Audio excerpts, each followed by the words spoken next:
Well, with me now is Ann from the DFW Metroplex area. So, man, like it's a neighbor. Welcome, Ann. Thanks for calling in. Hi, Dr. Corey. Nice to talk to you. So, what's going on? Where are we heading? So, I had made a post on Our Nation that intrigued a lot of people, and I just Mhm. wanted to see if you could give an insight on what the post was about, which was, the broad general topic of it is why doesn't a woman's pleasure turn a man on? So in my case, it was about my husband, and he is a recovering porn addict, and that's just back, just the base. And I realized that my husband is not turned on by giving me pleasure, Okay. whereas I am very turned on by giving him pleasure. And I had asked them, I had a very uncomfortable conversation with him. And I had asked them, so when you used to watch porn, did you never get turned on watching foreplay? Because clearly porn doesn't just jump into intercourse. There is a buildup there. And, there's, oral sex and clitoral stimulation and whatnot. And he told me that he would jump to the intercourse part and not watch the foreplay. So that just kind of like baffled me. And I had asked them, well, what about woman's orgasm? Because I think that's a turn on. And he said, no, he just skips that part and goes to the next porn video to the intercourse part. So that to me was very, baffling. And I had asked them, well, do you get turned on or get excited or even feel heightened sense of ejaculation when you see the pleasure you give me? And his answer was, not really. I'm glad you feel good, but it doesn't really make him hornier or me hornier. Okay. So, yeah, I mean, I asked him about his, previous girlfriends. How about, before you met me, did you ever make it a mission to make them orgasm? And he said, yes, but it was more to impress them. But when we got married, he felt that he didn't need to impress.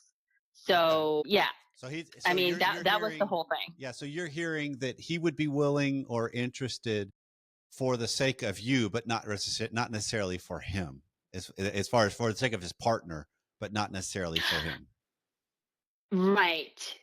So he comes with the background of this very misogynistic view of sex, is a pleasure for men, and woman's pleasure is more of a byproduct or not as important. Like the bedroom is where the man gets rewarded for all the hard work that they do. Okay. And because I said, no, that's not the case. And I said it Good. in a way that he said that it shattered him because I said, no, I want to have orgasm every time you have Good orgasm. for And that was a you. shock to him in the beginning, Yeah. Good for in the you. beginning of our marriage. So that, that took a while for him to come around on.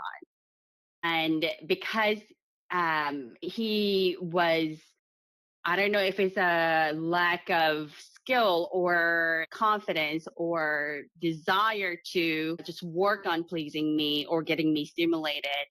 We had brought sex toys into our marriage. And there's nothing wrong with it, in my opinion, but it became a tool for me to get ready for sex instead of as a tool to make the sexual dynamic fun for the both of us. If Okay. yeah. So, yeah, I Do you mean, feel like that some of your pleasure, some of your seeking of pleasure, your desire for pleasure is intimidating to him? so I had asked him that because somebody had mentioned on SMR Nation that you often say that something like truly empowered woman in her sexuality is frightening for men.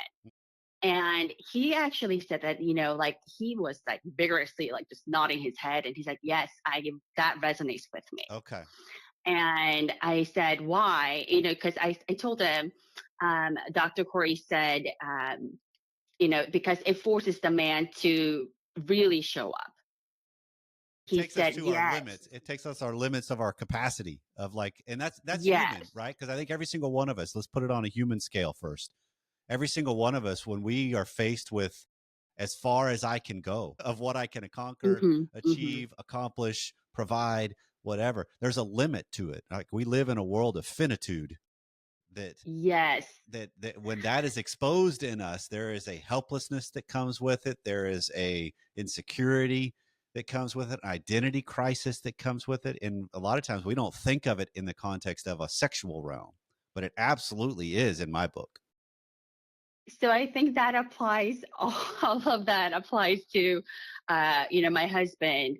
When we got married, I asked him, well, what was your expectation of what I would be like in our bedroom? And Mm-hmm. we had this conversation last night. And he said, I don't know. And I was like, well, did you think that I would be more timid or more shy? And, and he was like, yes, that's what I thought you Right. would be like. Right. And when I was assertive about, my pleasure as well, it just kind of caught him off guard. And I guess it made him feel like now there's a standard that he has to live up to. And I had expectations, and that was very big pressure for him. Okay. And so how has that kind of pressure impacted you guys as this is how long have you been married? 10 years now. Okay. So as the 10 years has unfolded with you guys, how has this pressure Hmm. evolved? I mean, because obviously So, you have a way you are approaching this, which is much more overt, much more yes. upfront, which in fantastic in a lot of ways. Because you strike me, Anne, as a woman that it's not hard to figure out where you stand on things because Yeah, I am very clear on where I you'll let it stand be on known, things. right? Which Yeah. that can be something that is has two sides to this coin. In some ways, it's Yes. fantastic, and in other ways, it's intimidating. Yes, Okay. yes. So it's really funny because, when I used to date, a lot of the guys, I would go on lots of dates and they would, after a couple of days be like, yeah, you're kind of intimidating. And I would be so like shocked. I would be like, why? I'm so friendly. And Right. they would say the same thing. They would say, you just seem like a woman who knows what she wants. And I would be thinking like, why is it Right. And is intimidating? that a bad thing? Is kind And of yeah, and I asked my husband when we were dating, like, do I intimidate you because I know what I want? And he said, no, I find it refreshing. So I thought we were on the same page. I was like, great. okay.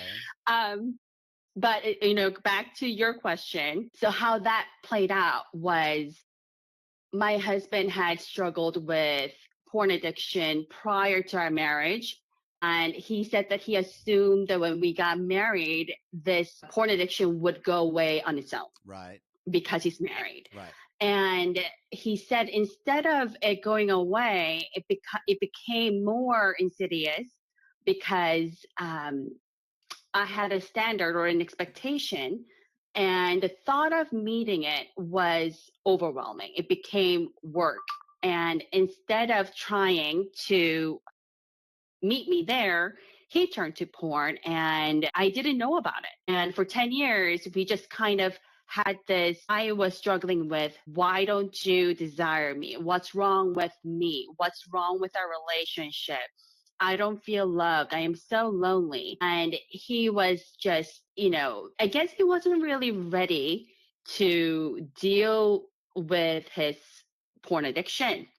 Because last year, when I had finally confronted him because I had a suspicion, like, well, if you're not having sex with me, then you must be having sex somehow. And I don't think that you have the time to be cheating on me. Okay. I had asked him, are you watching porn? Because like I actually framed it as, I know that you're watching porn. And it was a very big shock to him. I could see the look on his face, like he just Mm-hmm. wasn't expecting that. And he confessed, and since then it's been a journey towards just being honest with each other, where we're coming from. And yeah, I mean, Right. Right. that's how it really played out. Okay. Okay. Oh, as this has going on right now, from what you posted, I mean, because you're obviously the way you framed it when you started our conversation, Anne, was um, what is it that could make it to where a man doesn't have get pleasure from a woman's pleasure, but in reality, you pivoted it back to my man is the case because I think if I with the comments was like, Right. yeah, there's a lot of men on there. They're like, what are you talking about, right? Right, this is an because I interesting was thing. Yeah, hoping, yes, I was hoping, well, maybe it's not just my husband. gotcha. Maybe this is a common thing that women just don't know about. Well, it's not. I mean, again, this is one of those things that your husband's not a unicorn. He's not the only one that this will be the Mhm. case.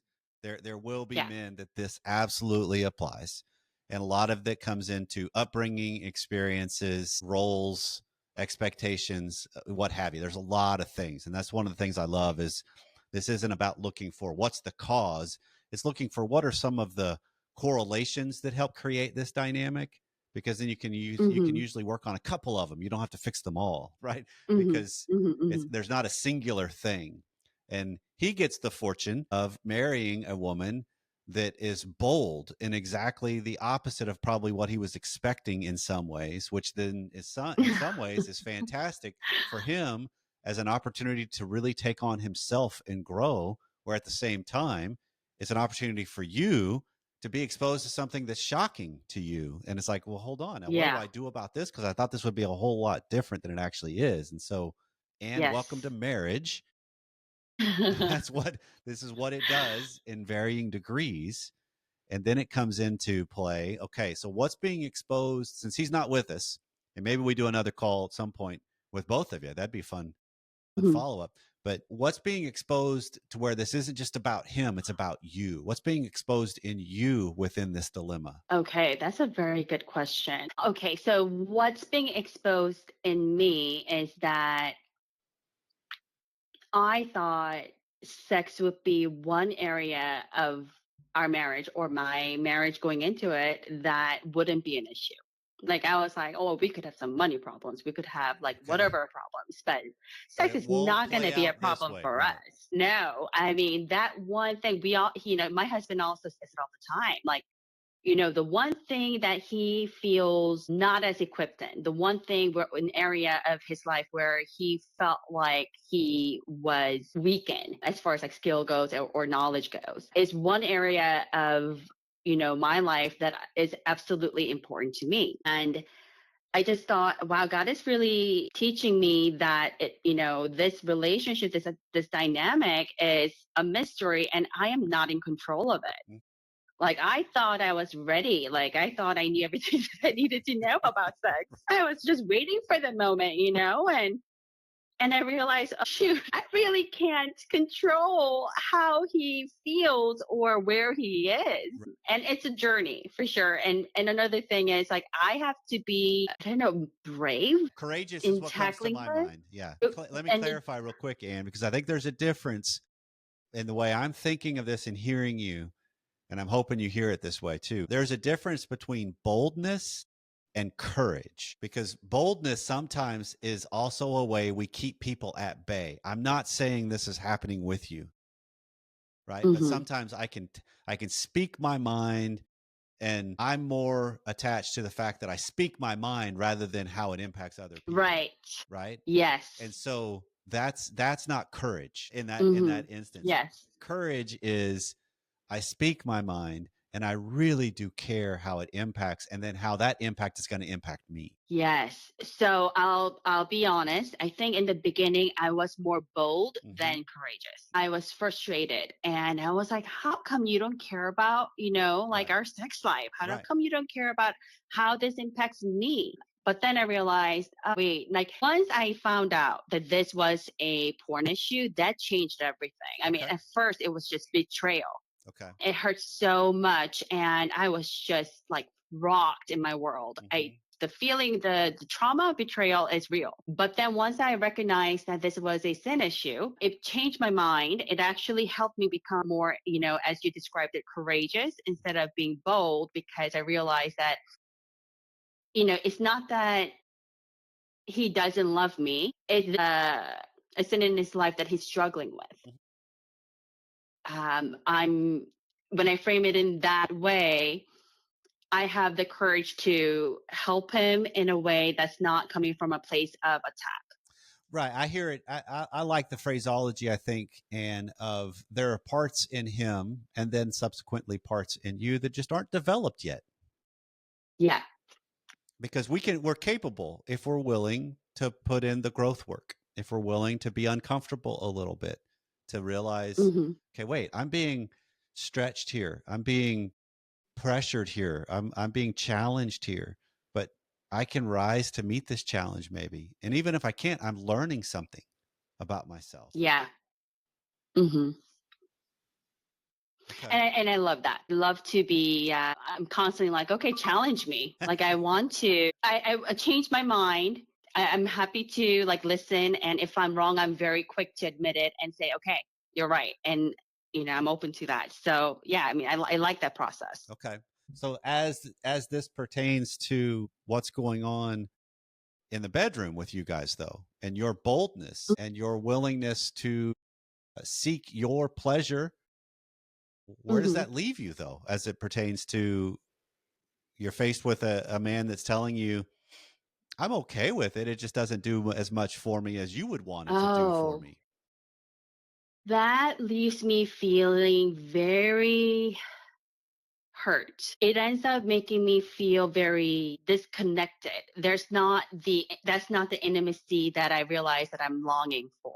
I think when in my younger years, I was okay with just physical act of sex. And I realized even though I'm getting my orgasms, right? I climax because I can climax.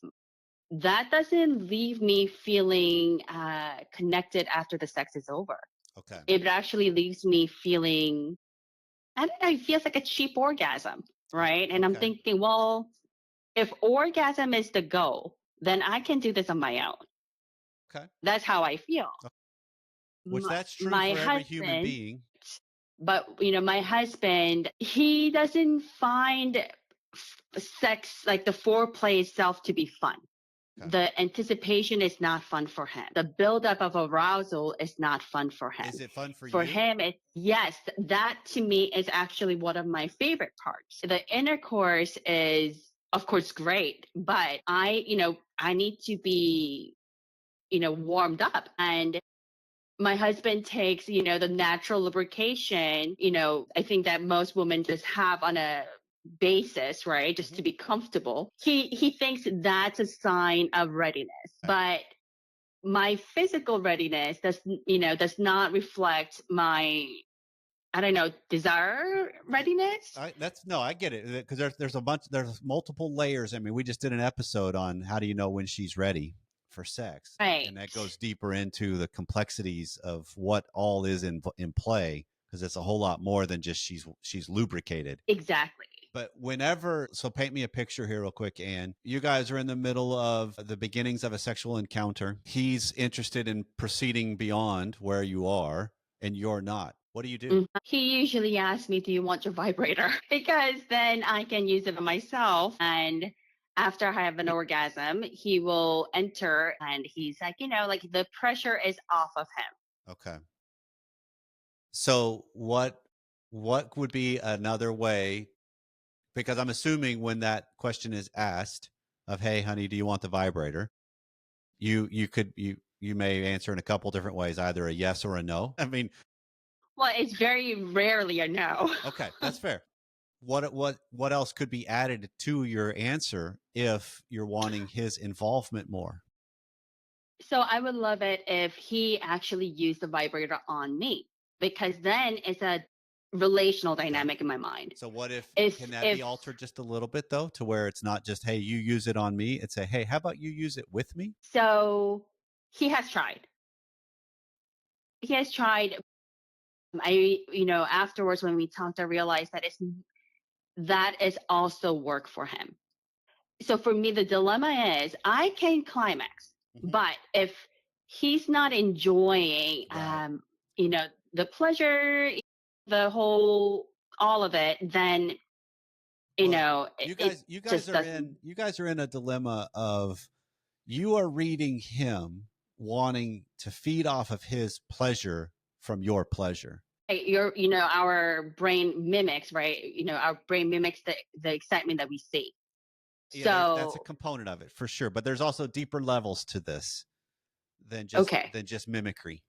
Okay, because that is there. You're spot on, but there also you have something more attached to Is he getting pleasure out of this, or does he see it as work? Yes, and it's such a turn off. Yeah, well, Mm. sex as work is not a whole lot of fun for very often. You're right, but you're also at the dilemma of he reads you as in, are you playing the role he wants? And so he's attached to that, while you're attached to something completely different of him. Could you explain that one more time? Sure, He's it's from his point of well, view? I mean, I'm trying to go through just remembering reading everything that was written in the SMR Nation Mhm. conversation too, and where he's married a woman that's not. I think this was even in one of the comment threads. The '50s type of woman, the housewife, Right. the I'm here for you. What can I do for you? Let me Oh my just serve gosh. you. He's married a woman that's bold and knows what she wants and is willing to go get it and speak her mind, which that's not a subdued wife of old. That's an R empowered wife of present. So Wait, but just to be fair to my husband, my poor husband has never said that. He said that's not what he wants. no, That was an advice from a oh, very, fair. in my mind, poorly trained therapist. Okay, no, that's fair. But it's still, if you're describing his interactions with sex have largely been almost commodity based. Of it's about him. Mhm. He what he likes, and that's it. That's what he's going after. Which I'm not at this point going to fault him, because I think we are better off understanding going after what I want to go after, and then coupling that with what's the context in which I'm doing it. Does it fit? Does it apply? Is it limiting? Is it diminishing? Because when I can Mhm. recognize that, now I have a better scope of what I'm really facing. And so what I'm picking up on is you cue in so much by being attached to his enjoyment or lack thereof that it impacts you either positively or negatively, Yes. which is some ways this other validating route of like, well, Mhm. if he's not enjoying this, or he's got just a blank face in the midst of this, well, then it diminishes it for me. When sometimes you need to ask yourself the question of, does it within context of where he is now that you know what his wiring is more? Because it's not likely there's going to be an instance immediately where he's all of a sudden like, oh yes, let's go, raring to go, I love all this for you. And I because but he could evolve to that possibly, or at least towards that. Yeah, I mean, I think in the past few weeks since we've, been having more of honest conversations, I noticed that he is intentionally trying to work on foreplay. And I am trying to appreciate that, Yeah, the fact that he is trying. Um, yeah, but it does still leave me feeling exhausted. It makes me feel exhausted because, yeah, go ahead, sir. I mean, our growth is exhausting if you think about it, because it's like, again, this is that you're coming up against this idea of, well, the one area of my marriage with him is that we're not going to struggle is our sex life. And it's like, well, Yeah. no, that's not true. So I've got to come to grips with the fact that this is reality.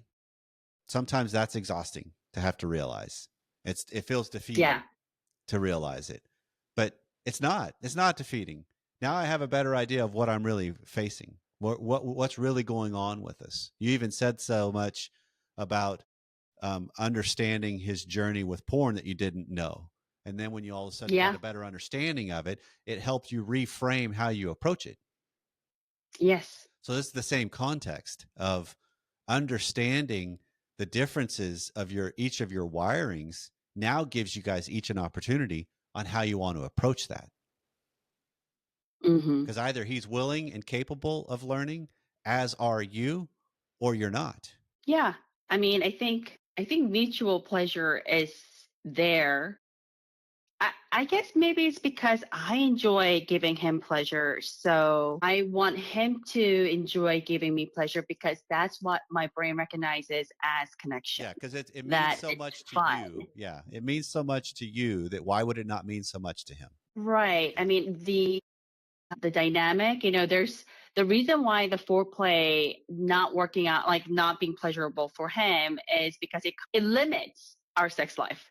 Like, Yeah. it limits to the creativity and the fun that we can have in our sex life in various ways. So, it's very goal ejaculation oriented Mhm. instead of the dynamic oriented sex life that I want.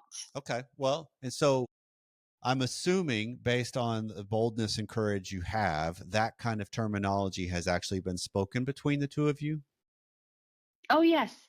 How'd that go? He's just kind of stuck. Like he doesn't know, like he wants to have fun. Obviously, who doesn't want to have fun? It's just a very Well, hold foreign on. Be careful. Be concept to careful him. with this because sometimes people will say it, but their actions show they really don't. Yeah, even reflecting on his actions, he is very visually cute. So Okay. let's say, okay, I'll Okay. give you an example. I asked him, what is it that you want to try?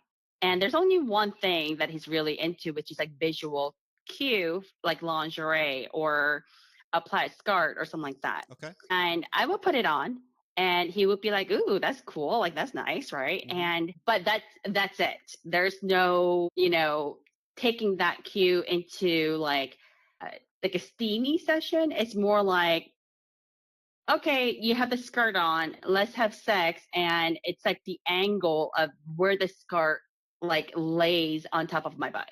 That's it, and that makes me in turn feels like a sex object Right.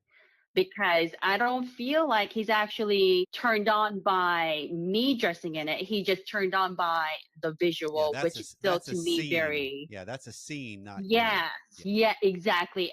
For example, last night we had sex. Is that too much information? It's a show about sex, so we're probably okay. Okay. So we had sex last night and, he was, trying to make me feel good and I appreciate all of that. And, he's like, oh, why don't you, maybe use a vibrator on yourself? And I said, okay. And then he said, oh, that'll get me excited as well. And I said, oh, well, in my mind, that's an improvement Hmm. because in the past it was just kind of like very, you know, are you lubricated enough? Right. Did you climax? Now we're ready to go. But now it turned into maybe that'll actually turn him on. So I was like, great. So we did it afterwards. After having sex, I had asked them, did that, when I used the sex toy on myself, did it excite you? And he said it did. And so I realized that if he is changing, Yeah. that the moans and the body arching, it is a Yeah. turn on for him now. But it still is visual. It's still a scene instead of interaction that he wants to see during lovemaking. Right. Right. Okay. Well, but recognizing you are that it's progress, and Yes. that's a positive thing. The other thing, and that jumps out before we wrap this up is I would be curious about how often you are inquiring to him how things went sexually and what's your motivations therein, because that to me speaks you're still trying to tap into, was this good for you because I want to make sure because it was good for me, or how are we doing, or those, a lot of those is that other validated motivated move rather than So, did. And could you kind of tell he did? And maybe not that you don't cue in every so often, particularly if something's new or novel or went sideways. yeah. I think Yeah. that's a kind of, hey, I'm curious how that went with you, because I'll tell you how Yeah. it went with Yeah. me. But if it's a regular occurrence, that's usually not really how was it for you. That was more, how was I to you. Yeah, yeah, yeah, yeah, yeah. So I think we're now at a place where we're both asking each other, like, how was that? Okay. How was it for you?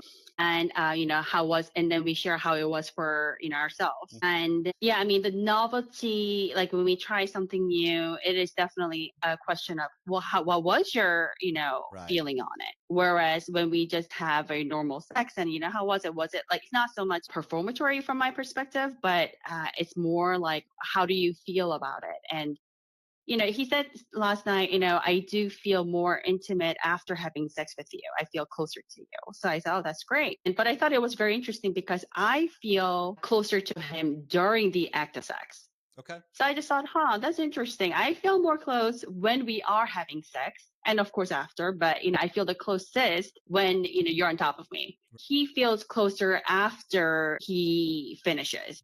So Which that's yeah, okay. either That's a way, pretty yeah, common thing among a lot of couples where one feels more intimate during and the other feels more intimate because of the connection after. So yeah. that fits the higher lower dilemma that we have Oh, of life. okay. That because if you think about it, all of our sex lives are an act, if you will, of Ian Kerner refers to it as the beginning, the middle, the end, and there's stages in it, and we put emphasis on some parts of it more than my spouse will, and vice versa, and that's kind of what you're describing. And so the goal then becomes, and how do you look at the entirety of it? And then you also are starting to pay attention more, like you're hearing, like I'm hearing from you, of what are the cues that are actually actions from this, not just spoken differences. Like, Mm-hmm. because then you start to see and you notice, because that's the one thing is, as human beings, we can say anything, but what we do tells you who we are. And so if you're watching and paying attention, like it sounds like you are a woman who keenly is aware, then kind of keep track of that to see what's the trajectory, because then it helps you be in positions to ask better questions or bring up better topics. Yeah, yeah. Okay. Thank you. Absolutely. Well, thank you for joining me, and I hope this was helpful. Yeah, absolutely. I'm gonna be talking about it with my husband later. Perfect. Well, thanks, Ann. All right. Thank you so much.